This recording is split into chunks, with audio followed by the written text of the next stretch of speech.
analiza, sabemos que analizar es descomponer algo, entenderlo mejor. Y transaccional se refiere al estímulo y respuesta entre las personas, es decir, la forma en que nos comunicamos, en la que nos afectamos mutuamente, en la que convivimos. Y lo que hace este autor es, partiendo de esos análisis de la comunicación, nos habla de comunicación verbal, la comunicación no verbal y de la parte psicológica que está implícita en esa dinámica social, establece algunos puntos básicos que me gustaría comentar. Algo importante, considerar las hambres humanas.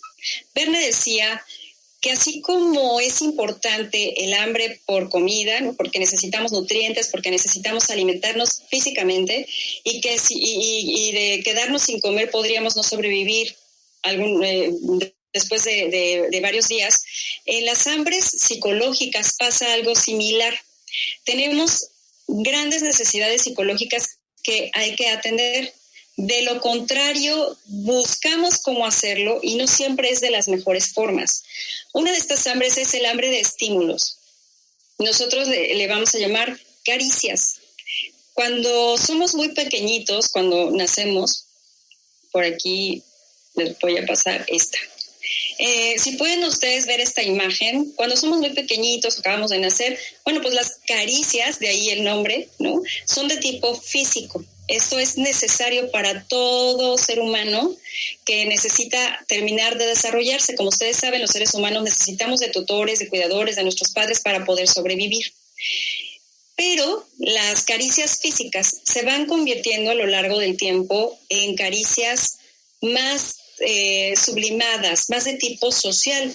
Llega un punto en que nuestra mamá ya no nos carga y que además ya no nos atiende igual y que vamos a encontrar esa caricia, ahora sí entre comillas, en forma de reconocimiento social. Es decir, los demás me miran, los demás me saludan, me llaman por mi nombre.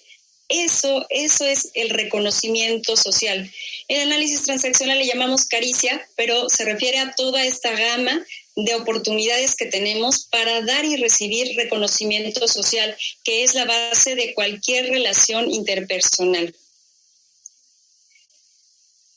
Entonces, esa es una de las grandes necesidades que tenemos y que debemos manejar de una manera cuidadosa y asertiva en el aula virtual. ¿Por qué? Porque tal vez en la presencial estábamos ya muy acostumbrados a pues saludar, llegar y buenas tardes, chicos, ¿cómo están? ¿Cómo les fue el fin de semana? Lo que ustedes gusten y manden. Y a veces allí algunos niños podemos ver que requieren mucho más de este reconocimiento, de esta atención que otros. Cada uno de nosotros tiene diferentes necesidades en su, digamos, batería de caricias, ¿sí? Hagan de cuenta que es como una pila que se llena para estar bien. Y algunos la llenamos con 2 o 3 reconocimientos al día y otros necesitamos muchos. Algunos que se dedicarán, por supuesto, a la actuación, a lo mejor requieren de cientos al día. Y algunos que nos dedicamos a lo mejor a la investigación, con una felicitación a la semana estamos cubiertos. Pero todos necesitamos ese reconocimiento social. Si nosotros aplicamos de manera estratégica en el aula virtual el reconocimiento social, tendremos un clima muy propicio para lograr las metas educativas. Cuando yo enciendo la cámara, permito que me vean, y que haya ese primer contacto interpersonal. Cuando yo les pido que abran su cámara, si pueden, si tienen el equipo, les permito hablar a través del micrófono o escribir a través de un chat, en ese momento también están manifestando su existencia y yo estaré reconociéndolos al mismo tiempo. Esto siempre debe ser un feedback continuo, pero en el que puedo ocupar lo puedo ocupar de manera estratégica para hacerle sentir a ese estudiante que estoy allí, que estoy presente. No dejen ningún mensaje sin contestar, no dejen ninguna participación sin atender, porque precisamente esa es la búsqueda de reconocimiento que tiene el estudiante y la búsqueda de reconocimiento al final para nosotros, porque cuando nosotros damos el reconocimiento también lo recibimos, ¿cierto? Habrán notado que los alumnos que más participan son los que hemos reforzado a veces de manera no consciente para hacerlo porque también nos retroalimentan positivamente a nosotros. Pero ¿qué hacer cuando ese reconocimiento no está siendo del todo positivo? Porque a veces esa atención o ese feedback no está siendo el más agradable. A veces es a través de un regaño, a veces es a través de una llamada de atención bastante fuerte o incluso de una falta de respeto. Eso es justo cuando ya la expectativa no se cumplió. Qué bueno que todos los reconocieran de manera positiva, pero no siempre lo tenemos. Les puse hace un momento el ejemplo de todas estas situaciones desafortunadas que se vuelven virales en Internet de maestros que tal vez no dieron un reconocimiento positivo, sino que hubo un reconocimiento desagradable por parte del estudiante, independientemente de quién sea ese reconocimiento social no agradable. Podemos ocuparlo para reconocer qué es lo que estamos haciendo, para identificar qué hacemos bien y hacerlo más. Y si tal vez nos está faltando ese reconocimiento para todo el grupo o de la manera adecuada en el uso del aula virtual, en el uso de las nuevas tecnologías, pues podamos hacerlo. Como les comentaba, desde abrir la cámara puede ser una caricia, porque les estoy diciendo aquí, lo importante es que estoy con ustedes. A veces no pueden abrir o no quieren abrir su cámara, pues no dar por hecho que eso es una cosa personal, sino dar por hecho que simplemente no se está llevando a cabo. ¿De qué otra forma puedo darles reconocimiento? Les escribo una nota por un chat, les invito a participar a través de la voz. Todo eso es parte de la comunicación que nos lleva a determinado tipo de reconocimiento y esperemos que sea agradable, porque en el aula se funciona para mantener atención y conducta positiva. Otro aspecto, otra hambre humana desde el aspecto psicológico que manejamos es la programación del tiempo. Muchos de nosotros estamos preocupados porque a veces perdemos el tiempo en la disciplina o en que atiendan, en que pongan atención, en que contesten bien las preguntas, tanto en la actividad de la clase como quisiéramos. A veces llevamos una dinámica impresionante, pues resulta que alguien empezó a quejarse y bueno, pues se llevó toda la clase. ¿Cómo podemos hacer para estructurar mejor el tiempo? Entre otras cosas, considerar que la dinámica psicosocial es importante. ¿Por qué? Porque a veces cuando hacemos nuestra planeación de clase, damos por hecho que todo el tiempo va a ser 100% clase. Y cuando llegamos al aula resulta que no, que hay que asignar un tiempo para un encuadre, para cuestiones de disciplina, para repetir indicaciones. Entonces, ¿para qué desgastarnos de antemano sabiendo que nos va a frustrar el tiempo, porque el tiempo es finito en nuestras aulas? Considerar cómo estructurarlo. Y dentro de esa estructura, reconocer que hay un momento para la dinámica psicosocial. Y si sabemos esto, además podemos favorecerla. ¿Cómo?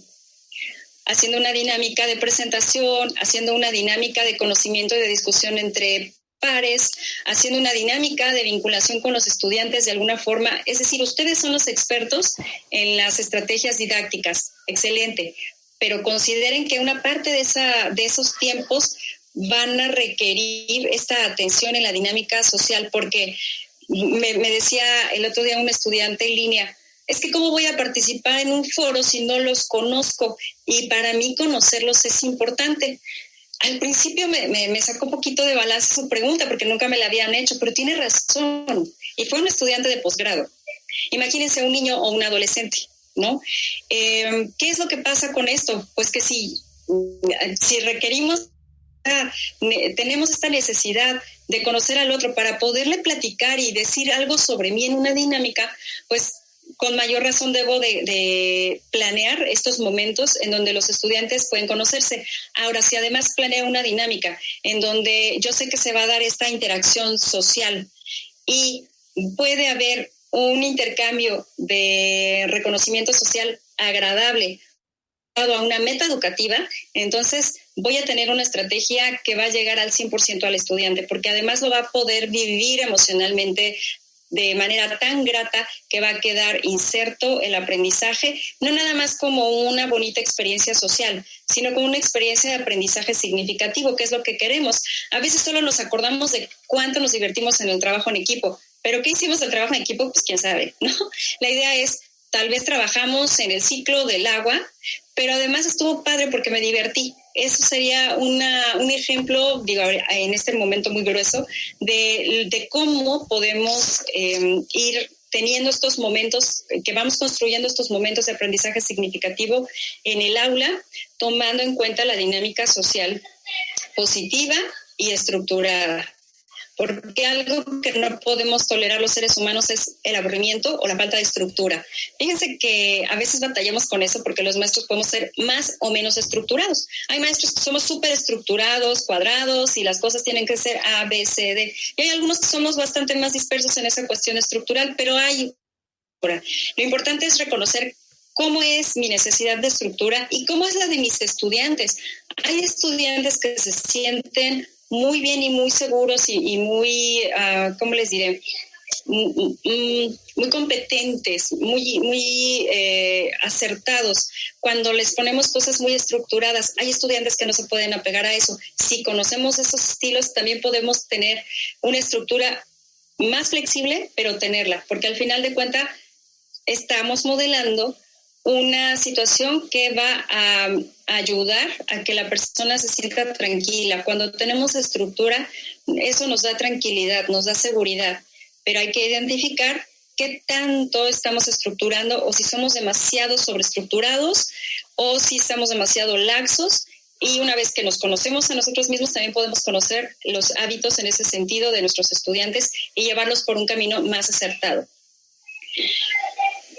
Partiendo de estas hambres, tanto de reconocimiento como de estructura y algunas otras que tiene el análisis transaccional, que algunos otros elementos psicosociales que estudia el análisis transaccional, es importante reconocer que al final muchas veces en el aula no tenemos el éxito que queremos porque estamos dando lo que aprendimos y no lo que queremos dar. Es decir, cuando llego al aula con toda mi clase planeada, me sale como yo quiero darla. Bueno, yo lo planeo de una forma y cuando estoy en el aula virtual ya no me salió como yo quise. Y cuando entro en crisis, a veces entra esa otra parte no consciente en mí de lo que aprendí en una situación determinada. Por ejemplo, si un estudiante no me entendió y tal vez entra él mismo en un proceso de crisis en ese momento porque no se puede conectar, porque no lo escucho, porque ha querido participar y no he visto que levantó la mano, no he visto en el chat respuesta, entonces podría empezar a generar cierta tensión. Y si esto sigue creciendo y a mí me impacta esta problemática, entonces mi plan se echa a perder y yo entro en crisis. Por eso les digo, es como un feedback. El estudiante entra en crisis sobre una situación difícil o tensa, y por supuesto el maestro también. Y a veces esto nos lleva incluso a una lucha de poder. ¿Cuántos maestros no hemos no hemos observado cómo en el aula se dan estas luchas de poder y a ver quién gana la discusión y a ver quién tiene la razón? Yo les comento siempre a los maestros y a los papás, cuando entramos a una lucha de poder prácticamente ya perdimos, aunque ganamos ya perdimos, ¿no? Porque la lucha de poder es parte de una estructura, vamos a perder el tiempo valioso de la actividad, y la otra, vamos a obtener reconocimiento no agradable para nosotros, pero también para todos los demás que estén presentes en la clase. Por eso es muy importante destinar un tiempo valioso para autoconocernos y decir, ok, cuando entro en crisis, ¿qué es lo que me pasa? ¿Qué tiendo a hacer? ¿Cómo reacciono? ¿Me enojo? ¿Por qué es lo que me enoja? ¿Qué es lo que me frustra? Tal vez que me siento vulnerado en mi autoridad. Cuando yo me siento vulnerado en mi autoridad, o cuando me siento contrariado, cuando me llevan la contraria, cuando me siento tratado como si no supiera cómo reacciono. Son esas cosas psicológicas que van a impactar en mi dinámica personal y que van a incidir en mis acciones. Porque tal vez hubo un alumno que porque estaba frustrado dijo algo y entonces yo me enganché. Porque cuando yo entro en crisis, porque cuando las cosas no salen como yo hubiera querido, entonces hagan de cuenta que entrara como el piloto automático, que es toda esa parte no consciente, pero que está allí por lo que aprendí de mis experiencias pasadas. Y si tal vez yo tuve experiencias en donde los maestros o los padres eran punitivos, acostumbraban reprenderme, no podían aceptar que yo confrontara un poco su autoridad y entonces se ofendían, va a entrar este piloto automático y lo único que va a pasar es que cuando termine y se me baje todo el enojo, toda la ira, me dé cuenta que hice algo que no debía haber hecho o que dije algo que no debía haber dicho y que realmente está alejado de mis metas educativas, porque incluso acuérdense que en ese tipo de reacciones estamos modelando. ¿Qué modelamos? Cómo funcionar o cómo reaccionar